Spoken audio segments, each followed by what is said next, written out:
Good morning students. तो अभी हमारा जो कंपोनेंट्स ऑफ वेलनेस का टॉपिक है वो हमारा कंटिन्यू चला हुआ है। अभी तक हम 4 कंपोनेंट कर चुके हैं और ये आपका लास्ट टॉपिक है और आज आपकी ये यूनिट भी कहीं ना कहीं समाप्त हो जाएगी। तो जो 5th कंपोनेंट है वेलनेस का अभी हम उसको स्टडी करते हैं और जो 5th वो आपका कंपोनेंट है वो है आपका nutritional wellness. So let us study about it. Attainment of maximum energy level is done through healthy, balanced diet. It should be emphasized. कह रही कि देखिए हमारी बॉडी के अंदर मैक्सिमम एनर्जी लेवल को अटेन करने के लिए मतलब उसको प्राप्त करने के लिए बैलेंस्ड डाइट मतलब हमारे लिए बैलेंस डाइट को लेना कहीं ना कहीं बहुत ज़्यादा ज़रूरी है, क्योंकि उसी के थ्रू हम कहीं ना कहीं देखिए अगर डाइट बैलेंस्ड होगी इसका मतलब उसके अंदर जो हर टाइप के न्यूट्रिशंस हैं वो उसके अंदर अगर प्रेजेंट होंगे तो उससे कहीं ना कहीं हम जो मैक्सिमम एनर्जी लेवल है उसको कहीं ना कहीं अटेन कर सकते हैं, प्राप्त कर सकते हैं।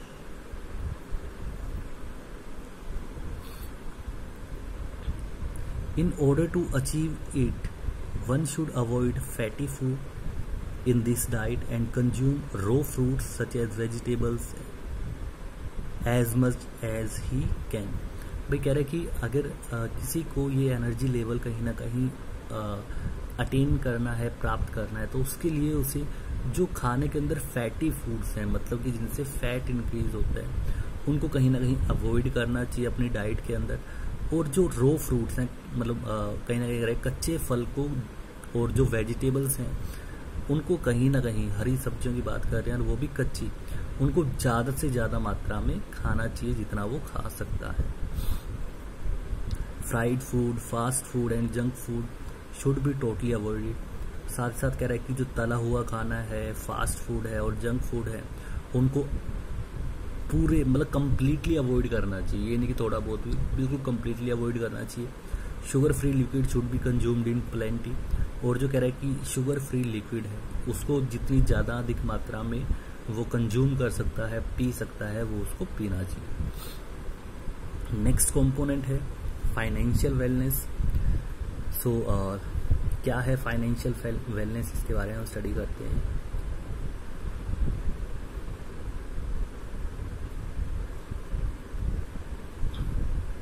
In present days, finance plays a key role and is omnipotent, so financial well-being is very significant। कह रहे कि आज के अगर युग की बात करें या फिर आज की इस मॉडर्न एज की अगर हम बात करें तो जो फाइनेंस है एक बहुत ही अहम रोल कहीं ना कहीं निभाती है। और अपने जीवन के अंदर कहीं ना कहीं कह लो कि सफलता पाने के लिए या फिर सफल बनने के लिए हमारे को कहीं ना कहीं फाइनेंशियल होना होता है, क्योंकि वो हमारे लिए बहुत ज़रूरी है। In order to improve financial wellness everyone should make sincere honest effort. भाई कह रहे हैं कि फाइनेंशियल जो वेलनेस है हमारी उसको इम्प्रूव करने के लिए हर एक इंसान को बहुत ही कह रहे कि अच्छे एफर्ट्स करने पड़ते हैं और वो एफर्ट्स उसके ऑनेस्ट भी होने चाहिए और सिंसियर भी होने चाहिए। He should create some money management goals. उसको कहीं ना कहीं कुछ मनी मैनेजमेंट गोल्स कहीं ना कहीं क्रिएट करने पड़ते हैं। Should try to give away extravagance thus cut down his expensive। और जो उसके कहीं ना कहीं फालतू के आप कह सकते हो या फिर जो मतलब जिस चीज़ की उसे जरूरत नहीं है उन पे जो वो खर्च कर रहे हैं उनको कहीं ना कहीं कट करने की जरूरत है, उनको दूर करने की जरूरत है। इफ़ देयर बी एनी डेप्ट he should try to get out of it. अगर उस पर कोई ना कोई कर्ज है तो उसको उससे बाहर निकलने की जरूरत है, जितना जल्दी हो उसके उस कर्ज को उसे चुका देना चाहिए। Should opt for some saving plan. और उसे कहीं ना कहीं सेविंग करने के लिए सोचना चाहिए। And if there is surplus enough go for home charity works according to his choice। और अगर उसके पास काफ़ी धन है तो उसको चैरिटी वगैरह के कामों में कहीं ना कहीं थोड़ा वो ध्यान देना चाहिए। नेक्स्ट कंपोनेंट है हमारा intellectual wellness. So to think critically and take suitable proper timely decision by a person is his intellectual wellness ability. भाई कह रहे हैं कि क्रिटिकली सोचने के लिए और समय पर सुटेबल और जो प्रॉपर कहीं ना कहीं डिसीजंस हैं उनको लेने के लिए एक इंसान के पास जो इंटेलेक्चुअल वेलनेस है वो एबिलिटी होना जरूरी है। इंटेलेक्चुअल वेलनेस का मतलब कहीं ना कहीं ये है कि बौद्धिक क्षमता जो है उसकी वो बहुत अच्छी है। With in its fold comes a number of things. करेंगे इंटेलेक्चुअल जो वेलनेस है इसके अंदर बहुत सी चीज़ें आती हैं, जैसे कि मेंटल अलर्टनेस एक है, open minimum to accept new ideas. Okay, minimum ये माइंड है, open mind to accept new ideas. कह रहे कि नए नए आइडियाज़ को एक्सेप्ट करने के लिए कहीं ना कहीं अपने दिमाग को रेडी रखना। Ability to master new skills, नए नए स्किल्स को सीखने या फिर मास्टर करने की कोशिश करना। क्रिएटिविटी होनी चाहिए उसके अंदर। एंड इनक्विजिटिवनेस, जो इनक्विजिटिवनेस है वो उसके अंदर होनी चाहिए। He should try to develop himself and grow up by gathering useful information. क्या कह रहे हैं, उसे अपने आप को कहीं ना कहीं डेवलप करने की जरूरत है और कहीं ना कहीं जो यूजफुल इंफॉर्मेशन है उसको बढ़ाने की जरूरत है। Reading and should be able to use them effectively in order to develop personally and socially. साथ ही साथ जो रीडिंग है उसको इंक्रीज करने की जरूरत है और जो इंफॉर्मेशन और रीडिंग उसने की है उसको कहीं ना कहीं यूज करके ऐसे ऑर्डर में कि उससे उसकी जो पर्सनल और सोशल डेवलपमेंट है वो हो पाए, उसको ऐसे यूज करने की उसे जरूरत है। He should try to develop his knowledge and skill further up, और उसको कहीं ना कहीं अपनी नॉलेज और स्किल को और ज़्यादा डेवलप करने के लिए ट्राई करना चाहिए। He should have full knowledge of current affairs, और जो कहीं ना कहीं जो करंट अफेयर्स हैं उनके बारे में उसको कंप्लीट नॉलेज होनी चाहिए। ऐसे उसको कोशिश करनी चाहिए कि वो उनकी कंप्लीट नॉलेज रख पाए।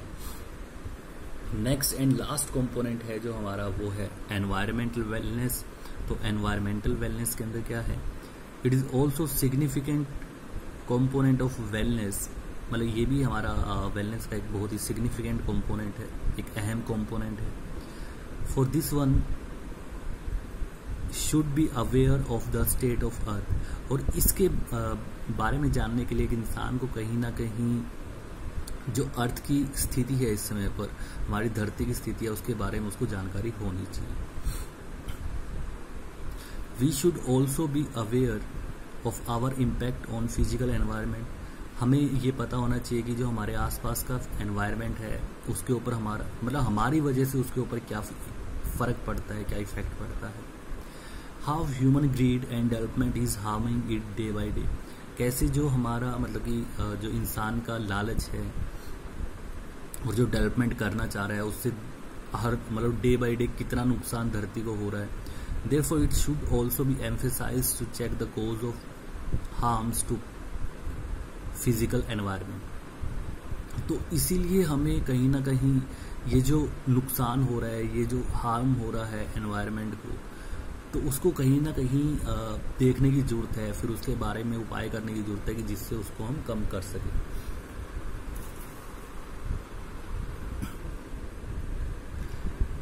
Reducing pollution is urgently required. तो भाई आज के समय की सबसे बड़ी नीड है कि हम पॉल्यूशन को कैसे रिड्यूस कर सकते हैं। Therefore conscious efforts will have to be made by everyone to do this. और इसलिए हर एक को मतलब बहुत अच्छे एफर्ट करने की ज़रूरत है पॉल्यूशन को कहीं ना कहीं कम करने के लिए। In order to minimize the harm that we cause to the society we should try to recycle the produce manage or dispose garbage in a proper manner. कह रहे कि इस हार्म को कम करने के लिए जो कि हम हमारी सोसाइटी को दे रहे हैं और अर्थ को दे रहे हैं, हमें कहीं ना कहीं रिसाइकल के ऊपर जोर देना होगा। जो मैनेजमेंट है उसके ऊपर कहीं ना कहीं ध्यान देना होगा, और जो कूड़ा कचरा है उसकी कहीं ना कहीं डिस्पोज करने के तरीके को हमें एक मतलब और नया तरीका अपनाना होगा उसके डिस्पोजल के लिए। क्योंकि हम जो हमारा कूड़ा है उसको कहीं भी डाल देते हैं तो उससे कहीं ना कहीं धरती को ही पोल्यूशन हम या फिर धरती को ही पोल्यूट कर रहे हैं, और जिससे पोल्यूशन इंक्रीज हो रहा है। So that's all for this chapter students. ये यूनिट आपकी यहाँ पर समाप्त हो जाती है और कल से हम हमारी 4th यूनिट को स्टडी करने वाले हैं। So that's all for today. Thank you everyone.